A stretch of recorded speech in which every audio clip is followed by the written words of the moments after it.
కేంద్రావతి వనిత వరదం కిషన్ గ్రామం కిష్టగడ్డ జిల్లా విజయేశ్వరి మా పాత్రిక ప్రస్తుతంగా చెప్తున్నా ఏదో మాట్లాడాలంటే కేటీఆర్ కాంగ్రెస్ పార్టీ ప్రభుత్వమే ఆ కాళేశ్వరం ప్రాజెక్టు కూర్చేస్తున్న కారణం కాంగ్రెస్ అని చెప్పి మాట్లాడుతున్నా మాట్లాడుతున్నా అయ్యా కేటీఆర్ అయ్యా కేసీఆర్ మీ సొంత భావాన్ని పక్కన ఐడెంటిటీ బాబుడు అడిషనల్ పెట్టండి బాబుడు ఎందుకంటే పుస్తకాలు చెప్తే పంచాయతీ మొత్తం మీదే ఎవరు కూర్చున్నా చూస్తున్నా నువ్వు కూర్చున్నా చూస్తున్నావా మీరు కూర్చున్నా చూస్తున్నావా పంచాయతీ తప్ప వేరే పంచాయతీ పేదలు పక్షాలు ఎవరు మాట్లాడే కాదు ఎందుకన్నా దళితుల పక్షాలు కానీ మైనారిటీ వర్గాల కానీ విద్యుల పక్షాలు కానీ ఎందుకంటే ఆలోచన చేస్తున్నారని చెప్తున్నా ఈరోజు కాంగ్రెస్ పార్టీ కార్యకర్తగా ఒక సామాజిక వర్గంలో వచ్చిన వారిగా 30 సంవత్సరాలకి ఎస్సీ వర్గీకరణ కేటగిరీ సమర్పించారు న్యాయమైన సమస్య ఆగస్టు 1వ తారీఖు సుప్రీంకోర్టు జడ్జిమెంట్ వచ్చింది చట్టాన్ని అమలు చేసే విధంగా గౌరవ ముఖ్యమంత్రి గారి నేతృత్వంలో కూడా ఈ జిల్లాకు సంబంధించిన మంత్రులు ఉత్తమ్ కుమార్ రెడ్డి సంబంధించి చైర్మన్ గా వారి నేతృత్వంలో కూడా రామచంద్ర నరసింహారావు మంత్రిగా మేమందరం శాసనసభ్యులుగా మా అందరి యొక్క నేతృత్వంలో శాసనసభ్యులు తీర్మానం చేసి చట్టాన్ని అమలు చేస్తే ఆ చట్టాన్ని ఎస్సీ కేటగిరీ చేసినప్పుడు 30 సంవత్సరాలు చర్చ పరిష్కారానికి చట్టసభలో సభలో కూడా రాని ముఖ్యమంత్రి మాజీ ముఖ్యమంత్రి ఎవరంటే కేసీఆర్ అదే దళితుల మీద వాళ్ళకి ఎలాంటి పేరుందో మీరు కూడా అర్థమవుతుంది 30 సంవత్సరాలకి న్యాయమైన సమస్య పరిష్కారానికి గౌరవ ముఖ్యమంత్రి గారి నేతృత్వంలో చట్టంలో సభ జరుగుతుంది సభలో కూడా మాట్లాడాల్సిన సందర్భం ఉంటే న్యాయమైన సమస్య సుప్రీంకోర్టు జడ్జిమెంట్ అమలు చేసిన సందర్భంలో కూడా ముఖ్యమంత్రి గారు ప్రవేశపెట్టిన తీర్మానాన్ని సాధించడం కూడా అమలు చేసిన సందర్భంలో కూడా ఒక ముఖ్యమంత్రిగా 10 సంవత్సరాలు పనిచేసి సమగ్రాలు ఈ రాష్ట్రంలో 42% 15 వర్గాలు ఆ మిత్రులు ఏదైతే మన రాహుల్ గాంధీ గారు చెప్తారు ఎంతైతే జనాభా ఉంటుందో అనుకుంటారు जिसका इतना जिसका भाग्य है 42% మా బీసీలకు సంబంధించినటువంటి కులగణాలను చట్టాన్ని చేసి కేంద్ర ప్రభుత్వం పంపించిన సందర్భంలో కూడా కేంద్ర ప్రభుత్వం ఆలస్యం చేసి నల్గొండ జిల్లా ఇన్ఛార్జ్ మినిస్టర్గా మొదటిసారి పేదవాళ్ళకు సంబంధించిన ప్రజలకు సంబంధించిన సంక్షేమ కార్యక్రమం 10 సంవత్సరాలకెళ్ళి గత ప్రభుత్వంలో ఉన్నటువంటి ప్రభుత్వ పెద్దల దగ్గరికి మధ్యతరగతి ఒక పేద ప్రజలు పోయి ఒక రేషన్ కార్డు కావాలని ఒక దరఖాస్తు ఇస్తే ఏ రోజు పట్టించుకున్న పాపాన ప్రజాపాలన ఇంద్రమ్మ రాజ్యంలో గౌరవ ముఖ్యమంత్రి గారు రేవంత్ రెడ్డి గారి నేతృత్వంలో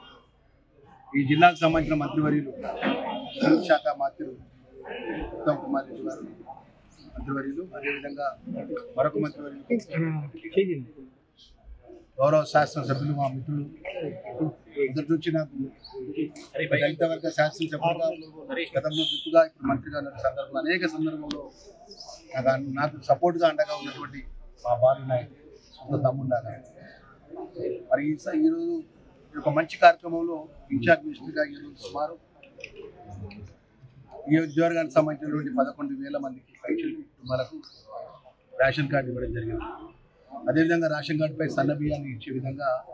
ప్రభుత్వం అమలుపరిచిన పథకాన్ని మా చేతుల మీదుగా ప్రజలకు అందజేయడం జరిగింది. దానిలో భాగంగా పేదవాళ్ళకు సంబంధించిన అనేక సంక్షేమ కార్యక్రమాలు ఏదైతే ఇంద్రమ్మ ఇంటి కళ ఒక ఇంద్రమ్మ ఇల్లు ఒక లబ్ధిదారు కట్టుకోవాలని నేరుగా 5 లక్షల రూపాయలు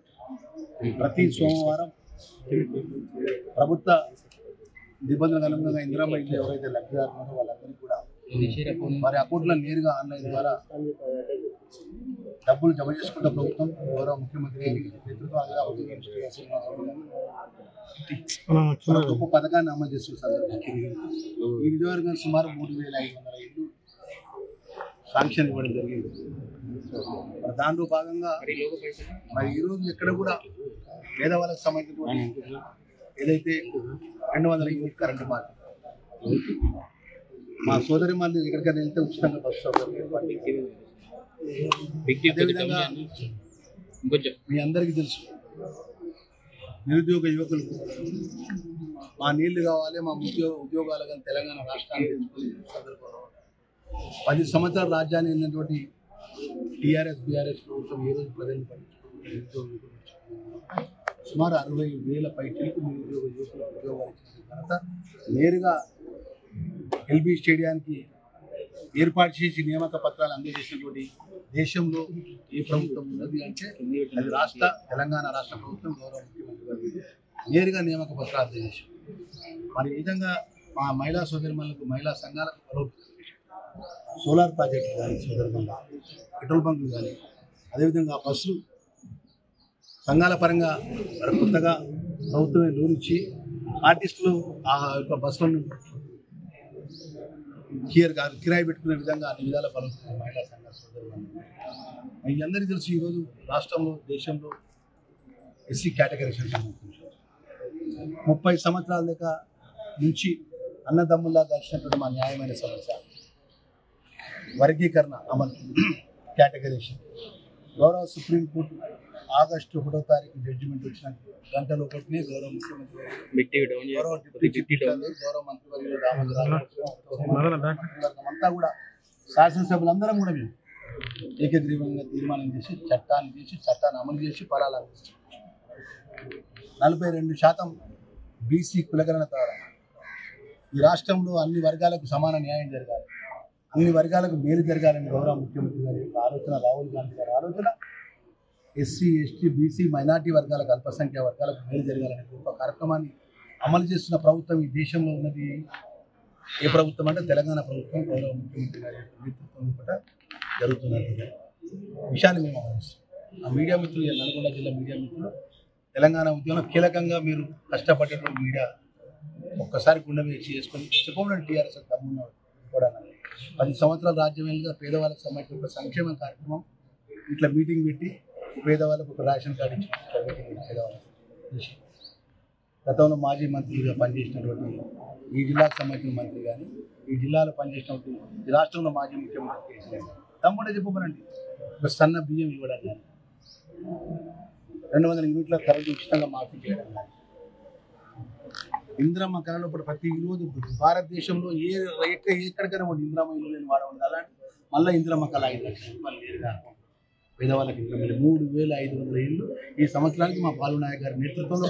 రేవంత్ రెడ్డి గారి నేతృత్వంలో పేదవాళ్ళు ఎవరుంటే వారికి ఇన్ఛార్జ్ మినిస్టర్గా చెప్తున్నాను. తప్పకుండా ప్రతి పేదవాళ్ళకి ఇందిరమ్మ ఇల్లు కట్టించే బాధ్యత ప్రభుత్వానికి మాది అని చెప్తున్నాం. ఏ ఒక్క పేదవాన్ని మేము విస్మరించాం. దశల వారిగా ఇస్తాం. ఇవాళ కొంత ఫస్ట్ ఫేజ్లో ఇస్తాం, సెకండ్ ఫేజ్లో ఇస్తాం, థర్డ్ ఫేజ్లో ఇస్తాం. అవసరం అనుకుంటే వేరే నియోజకవర్గం లోపల ఇందిరమ్మ ఇల్లు లోపల మిగిలిపోయిన ఇల్లు కూడా మా నల్గొండ జిల్లా ముఖ్యమంత్రి అనుమతితో ఇక్కడ తీసుకొచ్చి ఎక్కువ చేస్తాం. ఎందుకంటే ఇక్కడ వెనుకబడ్డ ప్రాంతం నీళ్ళ టేలెంట్ ఏరియా, ఇక్కడ ఎలాంటి గోదావరి జలాలు కానీ కృష్ణా జలాలు కానీ దగ్గరలో అన్ని కూడా రైతాంగాన్ని ఆదుకునే విధంగా ముఖ్యమంత్రి గారి ఆలోచన, ప్రభుత్వ ఆలోచన తెలియజేసుకుంటూ చివరికి ఒక మాట గత 3-4 రోజులు కేటీఆర్ హరీష్ రావు ఏది పడతారని మాట్లాడారు. ప్రభుత్వంలో వాళ్ళే ఉన్నారు.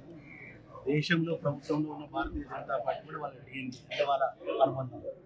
కేంద్రంలో ఏ చట్టమైనా కూడా వీళ్ళు పార్లమెంట్ ఏ చట్టమైనా కూడా టీఆర్ఎస్ పార్టీ ఎంపీలు వాళ్ళకు అండగా ఉన్నారు. మొన్న జరిగినటువంటి ఏదైతే కాళేశ్వరం ఏదైతే పెద్ద ఎత్తున ఆ డ్యామ్ కూలిపోయినటువంటి విషయంలో కూడా మాపై ఆరోపణలు కేటీఆర్ మాపై ఆలోచించుకుని దీపం కింద ఎట్లయితే చీకటి ఉంటుందో ఫస్ట్ ఆయన ఇల్లు ఎన్నుకున్న హరీష్ రావు చూసుకోమని. ఆయన ఆ గతంలో ఇరిగేషన్ మంత్రిగా పనిచేసిండు. మరి ఆయన గిట్ట బాంబులు పెట్టి చూడకపోతే తెలుసుకోమని ఫస్ట్ ఆయన ఏంటంటే దీపం కింద చీకటి ఉంటుంది తెలుసుకున్నాం మనంతా తెలంగాణ